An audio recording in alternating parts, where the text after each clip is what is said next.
In the epic power struggle for the White House, it's not just what they say, it's also how they look when they're saying it. Body language is a big part of the message in last night's debate. Susan Constantine is a body language and communication expert. Yeah, she is live right now in our Orlando newsroom. And Susan, you saw problems for President Obama from the very start, didn't you?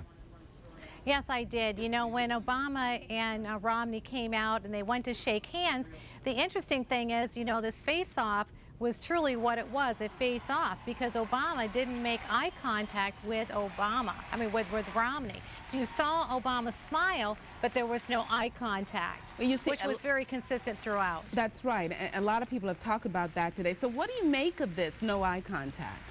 Jim? Well, Obama tends to look down a lot anyway, so he tends to be a processor. That's how he tends to communicate. But he knows better. He's a public speaker. He knows the importance of good eye contact and meeting your opponent eye to eye. And when he didn't make eye contact, made him look weak, made him look disrespectful, and also looked like he was trying to contrive the questions that he was going to answer. So he's more concerned about answering the question than he was making eye contact. All right, well, here's the question then. At times, the president seemed tense, even biting his lip. I mean, did he look tense to you? Did he look like there was some tension, some pressure there? Yeah, there was. The biting of the lip is what we call uncertainty. So when you tend to bite the lip like this, it's called uncertainty. Also, too, that we saw the frustration, you know, in his temple and also in his jawline. You saw this pulsating. So he was harboring a lot of frustration and sometimes even anger. Let's switch to Romney's body language now. What did you see there?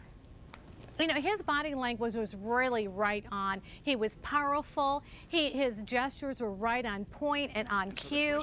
He had very open body language, which is where Obama tended to look very small, almost candlestick-like. He made excellent eye contact. He turned his body to look directly at President Obama. He was very respectful. So I give him an A+ in body language. Yeah, his demeanor, I think, certainly created a little bit of a swagger, a little dose of confidence. Do you think the way he used his hands kind of generated that a little bit or not? It did, but he's a bigger guy and he also was more open. So you saw space in between his body where Obama was very small and controlled right here. He needed to expand like what Romney did to be able to express himself. And when he did that, he was speaking from his heart. It was very passionate and his gestures showed that. Let's go back to that final handshake of the night now. The debate's over. What dynamic do you make between the two of them at the end? Okay, at the very end, when you see Obama puts his hand out, but what he does is he shows his palm. And Romney comes right in to go web to web. But by putting your palms up is a submissive gesture. Once Obama figured out that what he did, at the very end, then he goes to pat on the forearm, and then, or the shoulder, then it was a forearm, they kept going pat, pat, pat, pat, pat. And what they did was Obama got the last word in because he got the last pat. So there was a kind of a power struggle there.